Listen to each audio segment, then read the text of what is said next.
This is All India Radio. In the program Spotlight, now let's listen to the views of experts and senior government officials on the Union Budget 2021-22. Hello and welcome to this special program on the Union Budget 2021.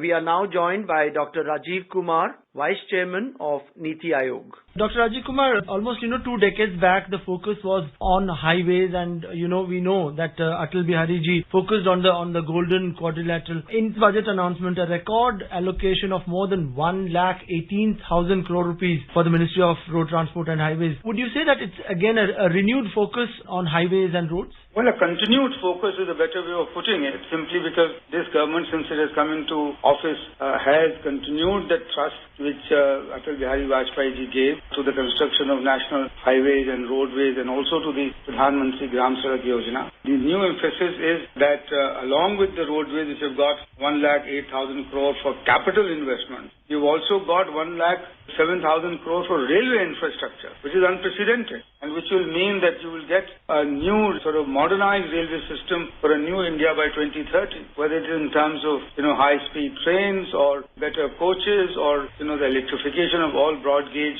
tracks. So that's the greater part. And similarly, as you know, that we have the flagship corridors and expressways which will be announced for the for the national highways, as also for the railways, the freight corridors which will be completed by December of 2022. They will provide a huge fillip to the transport and connectivity infrastructure. And then the urban infrastructure, the 2 new schemes of Metro Light and Metro New, which will be more cost effective, which are being introduced. All of that together means that the physical infrastructure has remained the focus and will continue to be the focus, so that the country can approach towards world-class physical infrastructure in the coming years. Thank you so much for joining us. And now in the studios, we are joined by Mr. P.C. Modi, the Chairman of the Central Board of Direct Taxes. And we also have with us Shri Ajit Kumar, the Chairman of CBIC. Gentlemen, welcome to the program. Thank you. Mr. Modi, if I can begin with you, it's often said that no news is good news. So in that sense, people were probably expecting a huge burden from the taxation point of view, that, whatever you might call it, a COVID tax or cess or anything. But, surprisingly, there was no new additional burden on the tax front. Certainly, what would you say? Certainly. I think that fear of the taxpayers was misplaced, I suppose. Unpleasantly so. Unpleasantly so. But what is more important is that despite the pandemic and despite the difficult times, an effort has been to kind of provide much efficient and effective tax administration, something which the taxpayer feels motivated to discharge his tax obligations voluntarily. And Mr. Ajit Kumar, from the taxation perspective, how do you see it? I think it's a very positive and a very growth-oriented budget. We are taking forward the Prime Minister's call for Atmanirbhar Bharat. What we are trying to ensure is that our industry, which had suffered a bit during this pandemic time, we try to protect those factories or industries where we can start manufacturing value-added products. So allowing imports of finished products or parts to come in. We have tried to raise duty on those where our own small sector MSMEs are capable of manufacturing these goods, so that due to this protection, they start manufacturing these goods within India. We want to help them flourish. And wherever raw materials are required, we have reduced the rates, because basic raw materials can come in and our industry can start growing. During the pandemic, we found that we were dependent on a certain countries alone. That was possible when a time when things were where the industry was doing well. But then that was an eye-opener to us. Even the PPE kits or the ventilators. Correct. Those are some of the examples that we had to suddenly rush in. And credit goes to our entrepreneurs, to our manufacturers, that they rose to the challenge. And we said, why not? If we give them the right atmosphere and we give them the protection they need, they can do wonders, and they have done it. But Atmanirbhar Bharat, many times, people, it's kind of a misnomer. People tend to see that as if it is a kind of a protectionist move towards the Indian economy, and we won't, let foreign players come. It is actually not that. No, it is not that at all. We are calibrating the needs of the country, and wherever we need inputs, we are allowing them to come in. But we want to ensure that the country is able to manufacture quality products, make champion sectors, and they are able to export and bring more revenue to the nation. And Mr. Ajit Kumar, what would you say as far as rationalization of taxation is concerned, especially with the focus on indirect taxation? Although, GST decisions are taken by the council, can we expect, some kind of rationalization in GST, and also those commodities which are outside the ambit of GST, like alcohol, like petrol and diesel, they also come into the ambit? You would have already seen the case of customs. A lot of work has gone in the past few years, and around 4,000 lines on the customs side, we have rationalized the tax structure. So the intention of government is to ensure that the taxes are simple and that they follow a certain pattern. There is no inversion of duty, so that production can be smooth. That same philosophy of government is also there on the GST side. But then the mechanics are slightly different. We have to go through the GST council. Then the last council but what can the corporate India expect? Wherever there is an inverted duty structure, will the government intervene to set it right? Yes. So the last council meeting also, this matter had come up and it was discussed. It had come up for discussion. Only it was felt that it's not the right time now to do it. I'm sure in the next couple of meetings that will take place, these issues will come up for discussion. And now let's go across the Chief Economic Advisor, K.V. Subramanian. For our listeners of All India Radio, tell us, what is your overall assessment of budget proposal? I think that this budget is a dream budget. I'll tell you why I think that is the case. Firstly, the budget came against the backdrop of a once-in-a-century pandemic that India has really handled it well, and there's a V-shaped recovery that is going on. This budget has taken significant steps to provide fillip to that recovery so that in the coming financial year, India can grow really well at least 10.5 to 11% in real terms, number one. But at the same time, the budget, having been the first budget of this decade, has also laid important foundation for the Indian economy to grow at high growth rates of 8% plus over this decade. It has taken significant steps in that direction. Let me list out what are the key areas that leads me to think that this is such a dream budget. Firstly, if you look at healthcare spending, there's been an increase of almost 140% in the expenditure for health. Do remember that health is a state subject, and so 2/3 of healthcare spending by the government comes from state government. So of the 1/3 part, there's been a huge increase from the center, almost 2.5 lakh crores provided for healthcare. And this has been provided both for preventive and curative healthcare, because the preventive part comes from sanitation, from clean drinking water, which have been provided for, apart from the curative part as well, where the 65,000 crores approximately, the Atmanirbhar Swasth Bharat Yojana has been provided for. So that's point number one, healthcare. The second related to that is the provision for vaccination, 35,000 crores. And as I've said in the last couple of days, vaccination is also a vaccine for the economy, because it can really bring people back into economic activities, especially in the service sector. The second important part is the financial sector. Even entering into COVID, the Indian financial sector was facing challenges. There have been several steps that have been taken in the financial sector. The first is the creation of the bad bank in the private sector so that it can be effective. The proposal to divest 2 public sector banks and 1 general insurance company. The proposal to set up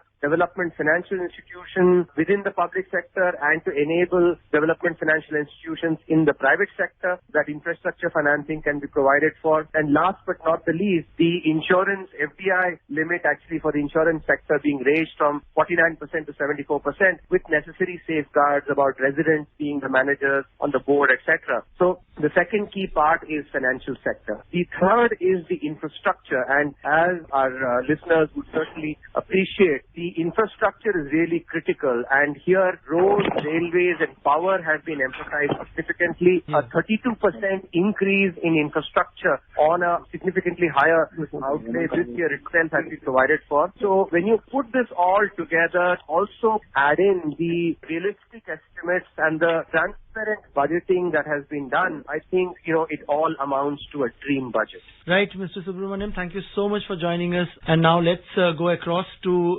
Dr. V.K. Paul, member of Niti Aayog. With you, we will surely, focus on the health sector. We have seen how the provisions have been made targeting the health sector, 35,000 crore rupees for the COVID-19 vaccine. What can the people of this country expect? To get free vaccination over a period of time? This is a budget which will be going down in the history as a game changer for the health sector because a big new beginning has been made.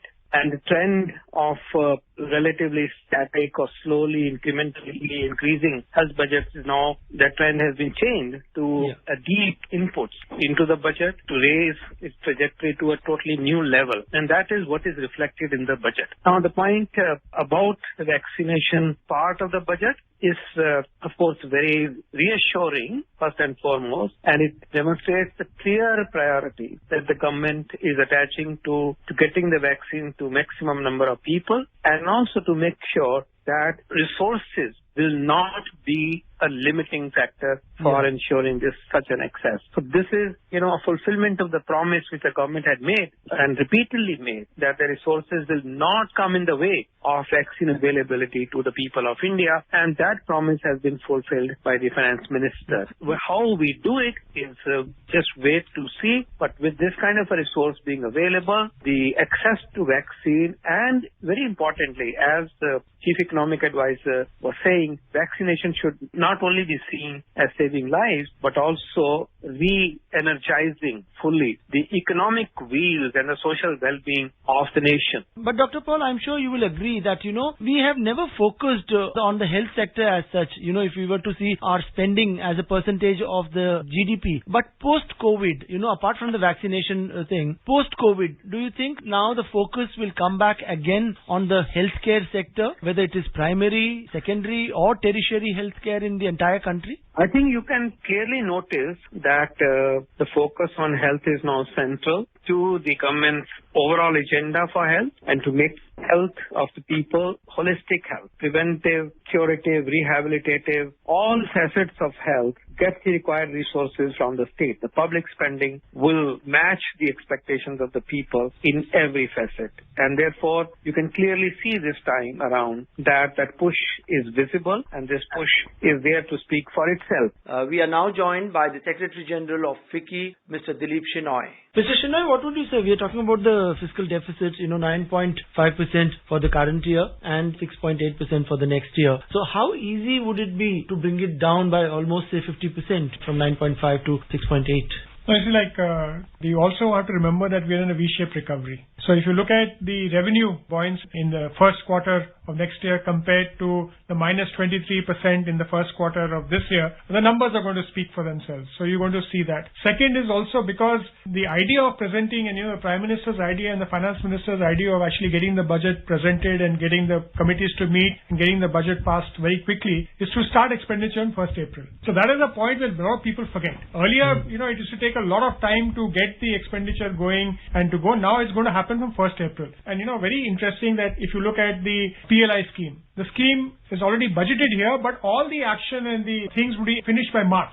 So you'll actually see execution of that, and you'll see things happening. Most of the infrastructure schemes, they have been done in the National Infrastructure Pipeline. They have been identified. There's a dashboard going on there. So there's a full thing that there will be a revenue increase, and that the fiscal deficit could be brought down there. But given the fact we are all talking in the context that the vaccination will be a success, there will be no second round of kind of a pandemic. There are a lot of things there. But, again, the finance minister out of a capital budget has kept 44,000 crores with herself to say that we will use it to do other things. So there is very interesting thing to this budget that should there be something there, we are prepared for it financially. To look at for financial year. And also mentioned there is that she's going to look at ways to incentivize the states to actually invest here. So that's the other thing that they're looking at. We are talking about fiscal deficit and tax buoyancy and all these issues. We got to know about GST collections for the month of January. Almost 1.20 lakh crore rupees. So that's really commendable. Means it's a huge increase.